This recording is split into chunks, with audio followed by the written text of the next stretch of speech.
Well, welcome back to Lois Hook Pottery. Remember the obvious, if you like what I do, don't hesitate to subscribe and press that bell so you have any alerts. There's going to be a lot of videos coming up over the next little while. So yeah, enjoy. So basically we are now week 3 and week 4 I think I've got on this video. A lot of it is in fast time, but it's sort of to show you exactly where I've progressed. So here we go.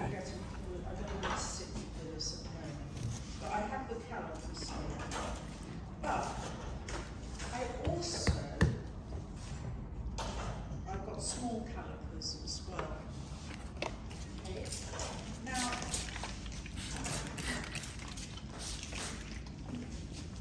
don't touch this one.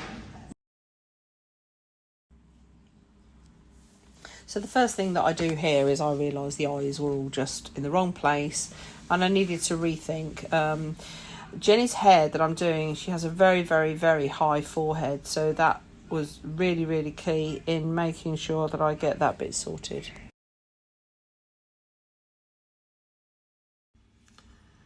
So I've put on some eyebrows. I've thickened up sort of above the eyes. I've put a nose on.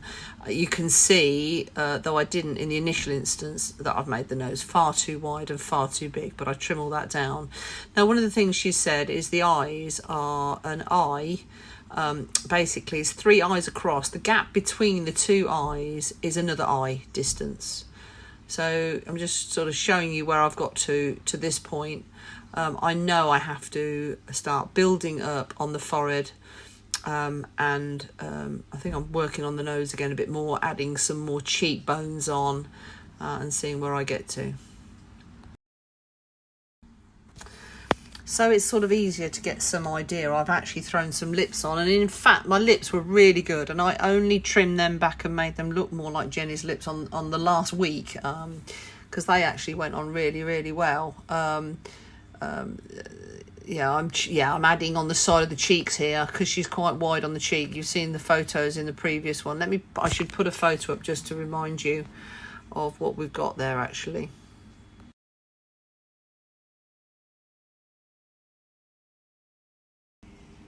So I'm working on the width of the nose, taking some more off the top of the nose, and now doing the mouth, facing it downwards, and working on adding cheekbones in. So I've got more of a bit of a structure, and that helps you actually when you're doing it to sort of look at the situation and remeasure and check everything again. There we go, look. So that's where I'd got to.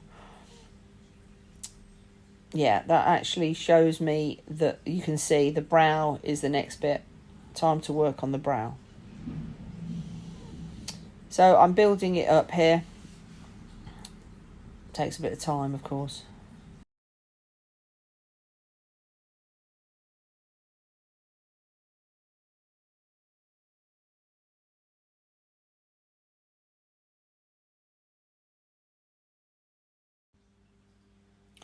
I'll start to take a bit of width off the side of the head because I can see that she's more straight up and down.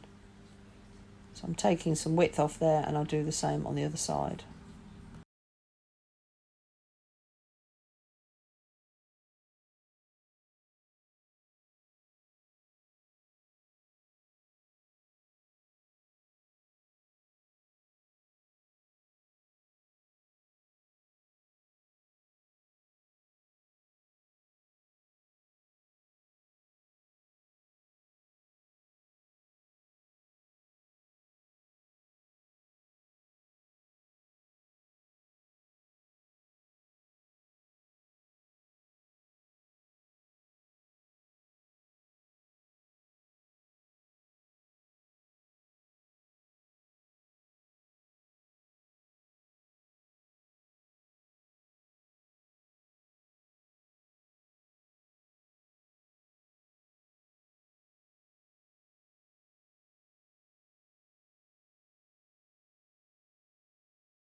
So time to cut that nose right down. I've taken the width off, measured against her, been backwards and forwards a few times because her nose is much more petite on the width than I originally allowed, so I'm cutting that away.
You can see me now. I've got the actual sort of tongs to do a width measurement and that against the rest of the face. I'm going off of the picture, but I know that the top part of the head, this head forehead thing, the top part of the forehead should be still higher probably.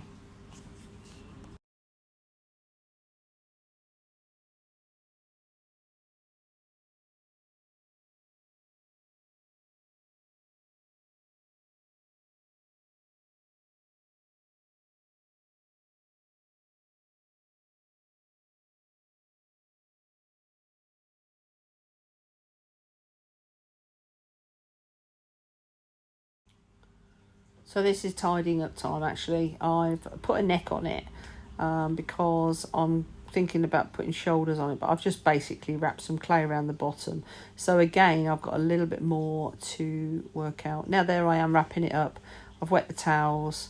I've made sure that moisture, it's got to last a week. I've made that moisture just basically sits there. Well, thanks everybody for watching part 2 in this involvement of the sculpture. Speak to you soon. Bye everybody.